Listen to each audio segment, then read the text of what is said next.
नमस्ते, आप सभी का स्वागत है आज के इस कार्यक्रम में और आप सभी से अनुरोध है कृपया चैनल को सब्सक्राइब करें, वीडियो को लाइक भी अवश्य करें।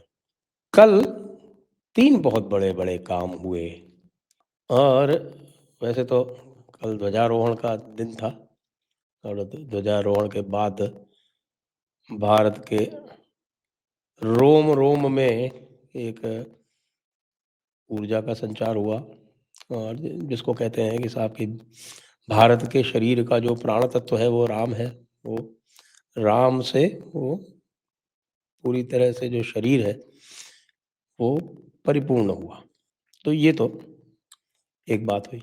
जो दूसरी बात हुई वो हम कल चर्चा कर चुके हैं, लेकिन महत्वपूर्ण थी कि भारत का जो सेक्युलरिज़्म है, उसका जो असली सेक्युलरिज़्म है, यानी असली सेक्युलरिज़्म मतलब जो कि हिंदू धर्म जिसका पालन करता है, वो सुप्रीम कोर्ट ने असाइन किया क्योंकि आर्मी के एक मेजर साहब की छुट्टी कर दी गई क्योंकि उनके क्रिश्चियन धर्म जो था उनको गुरुद्वारे में जाने से रोकता था। लेकिन जो सबसे बड़ी बात है और जो कल आपने देखा होगा कि ममता दीदी जो हैं, वो बहुत अधिक चिंतित हैं। इतनी अधिक चिंतित हैं, इतनी अधिक आतुर हैं कि उन्होंने धमकी दे डाली और उन्होंने धमकी ये दे डाली कि साहब कि अगर मुझको यहाँ पर तंग किया गया तो मैं पूरे देश में आग लगा दूँगी और कुछ कर दूँगी, पता नहीं क्या करेंगी। लेकिन उनकी धमकी को लाइटली भी नहीं लेना चाहिए, लेकिन हम जानना चाहेंगे कि साहब कि ऐसा क्या हुआ कि इतनी बुरी तरह से तो रिएक्ट नहीं कर रही थी ममता दीदी। तो आपको रेफ़रेंस दूँगा मैं। आप याद करें कि वो देवदत्त मांझी जी के साथ में हमने एक कार्यक्रम किया था और उसमें जो लूप होल्स थे, उनकी चर्चा की थी कि भई क्या-क्या लूप होल्स हैं। और उसमें कई सारे लूप होल्स आए थे। एक तो ये था कि साहब कि ये जो सारा डिजिटाइज़ेशन प्रोसेस है और ये बीएलओज़ के साथ में डेटा एंट्री ऑपरेटर लगाए जाने हैं, तो डेटा एंट्री ऑपरेटर लगाए नहीं जा रहे हैं और बीएलओज़ इसी वजह से स्ट्रेस में हैं क्योंकि पूरे भारत में जहाँ भी एसआईआर हो रहा है और आरंभ में आपके बंगाल में हो रहा है, राजस्थान में हो रहा है, यूपी में हो रहा है और तमिलनाडु में हो रहा है। यहाँ सभी बीएलओज़ के पास में उनकी पूरी असिस्टेंस है और पूरा डेटा एंट्री ऑपरेटर वगैरह सब उनके साथ में है। अब ममता दीदी ने बीएलओज़ के लिए जो अलायंस सैंक्शन किया हुआ है सेंट्रल गवर्नमेंट ने, इलेक्शन डिपार्टमेंट ने, जो बड़े-बड़े शहर हैं वहाँ पर जो हाई राइज़ अपार्टमेंट हैं, उनकी सबकी ये शिकायत है कि साहब हमको तो बाहर ही नहीं निकलने दिया जाता। तीसरा एक और है, वो तीसरा ये है कि साहब की काउंटिंग के समय वो पूरा सिस्टम कॉम्प्रोमाइज़ रहता है। और ना केवल दूसरे लोगों के जो बूथ लेवल एजेंट्स हैं या काउंटिंग एजेंट्स हैं, उनको परचेज़ कर लिया जाता है या फिर उनको धमका लिया जाता है, वो किसी भी तरह से वो खरीद लिया जाता है न्यूट्रलाइज़ करके उनको और उसके बाद फिर जो अंदर बैठे होते हैं और टीएमसी के सब वहाँ पर ईवीएम में रिज़ल्ट कुछ आता है और जो फॉर्म होता है उसके ऊपर कुछ और लिखा जाता है। और ये इसलिए संभव हो पाता है कि जो काउंटिंग एजेंट होते हैं, वो कॉम्प्रोमाइज़्ड होते हैं। तो अब हुआ क्या कि 2 आदेश जारी कर दिए इलेक्शन कमीशन ऑफ इंडिया ने। एक आदेश ये जारी किया कि भई पहले जो डेटा एंट्री ऑपरेटर डीईओज़ को अपने लेवल पे एंगेज करने थे, उसकी आवश्यकता नहीं है और अब ये जो है वो सेंट्रली किया जाएगा और उसके लिए एक जो टेंडर था वो बना के सेंट्रल लेवल से भेज दिया इलेक्शन कमीशन ऑफ इंडिया ने और सीईओ से कहा कि भैया ये आप बाहर की एजेंसी से ये आप प्रोक्योर करोगे। ये जो डेटा एंट्री ऑपरेटर हैं, ये डीईओ अपने लोकली एंगेज नहीं करेगा। ये डेटा एंट्री ऑपरेटर जो हैं, वो ज़िले के बाहर से ही आएँगे और ज़िले के बाहर से क्या अधिकतर जो है वो प्रदेश के बाहर से ही आएँगे। यानी कि अभी तक प्रदेश के बाहर से केवल सीपीएफ आती थी, सीएपीएफ आती थी। अब डेटा एंट्री ऑपरेटर भी बाहर से आएँगे। दूसरी चिट्ठी ये जारी की कि साहब की जो हाई राइज़ अपार्टमेंट्स हैं, उनमें उनका जो एरिया उनसे लेके सारे हाई राइज अपार्टमेंट में उनके क्लब हाउसेस होते हैं और दूसरी कोई कॉमन फैसिलिटीज होती हैं, तो उसमें बूथ स्थापित किए जाएं। तो इसको लेके ममता जी बहुत परेशान है इन दो चीज़ों को लेके। और इस समय जो आप ममता जी का जो तेवर देख रहे हो और ममता जी की उठा-पटक, अभी तक वो ज़्यादा नहीं बोल रही थी। जो कुछ भी बोल रही थी वो सीमा में रह के ही बोल रही थी और वो सब अपने लोगों से वो नीचे-नीचे जो था वो मैनेज करा रही थी।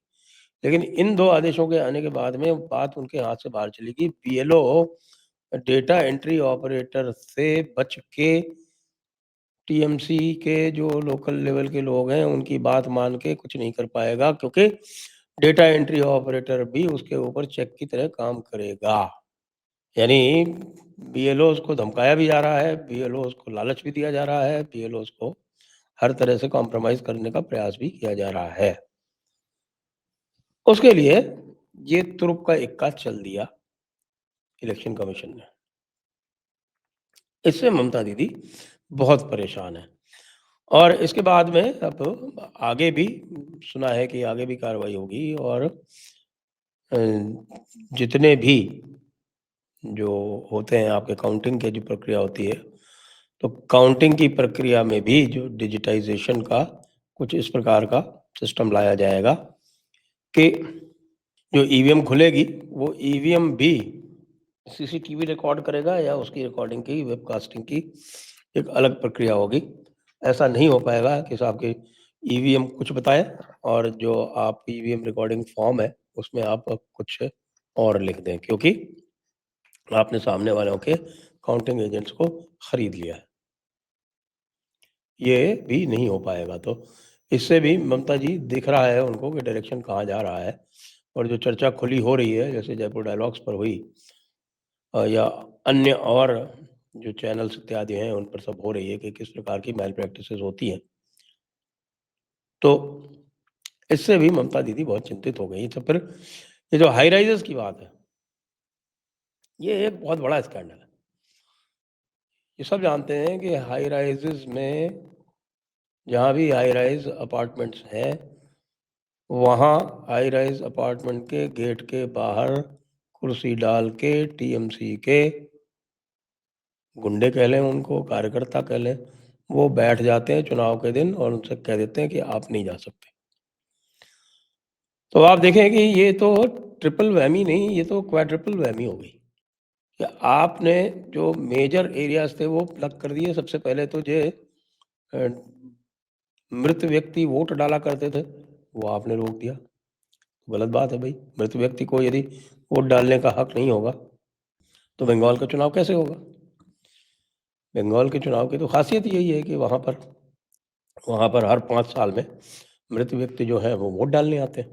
अब ये फैसिलिटी कि जो बच्चे और बच्चियाँ, बेटे-बेटियाँ वो अपने माता-पिता से, स्वर्गीय माता-पिता से 5 साल में 1 बार मिल लेते थे, वो फैसिलिटी भी बंद कर दी गई। बड़ा गड़बड़ है। फिर ये अगर हाई राइज़ वाले, उनको बाहर जाने की ज़रूरत ही नहीं, अपने यहीं वोट डाल लेंगे तो उनका वोट रिकॉर्ड हो जाएगा। इनसे तो उनको बहुत खतरा है, क्योंकि उनको ये लगता है कि साहब कि ये लोग हमको वोट देते नहीं हैं, इसीलिए उनको वो वोट डालने नहीं देते। फिर तो कोलकाता की बहुत सारी जो कंस्टिट्यूएंसी हैं, वो भी खतरे में आ जाएँगी। बाकी स्थानों की तो बात ही क्या है। फिर उसके बाद जो अगला स्टेप इसका है, यानी कि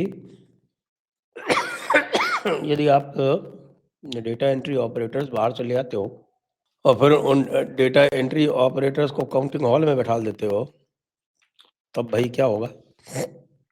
वो तो फिर आपके काउंटिंग एजेंट हों या ना हों, एक तो इलेक्शन कमीशन का एक अपना इंडिपेंडेंट एजेंट वहाँ बैठ जाएगा और वो आपको गलत एंट्री रिकॉर्ड नहीं करने देगा, तो फिर तो भई ममता दीदी का तो सारा खेल ही चौपट हो जाएगा। तो इस कारण ममता दीदी जो हैं, वो बहुत ही तेवर में, तैश में हैं। तो आप समझिए, यानी एक ऐसे दिन जब पूरा भारत उत्सव मना रहा है, वैसे दिन ममता दीदी जो हैं, वो पूरी तरह से बौखलाई हुई हैं। तो आपको दिख रहा है ना, उन्होंने उत्सव की बधाई नहीं दी, किसी ने नहीं दी।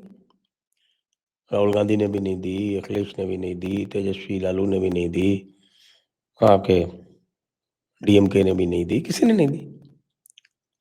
लेकिन ममता जी जैसा जो एक आउटबर्स्ट था, वो भी किसी ने नहीं दिया। तब आप समझिए, मैंने आपको बताया है कि ममता दीदी की इस बौखलाहट के पीछे क्या है।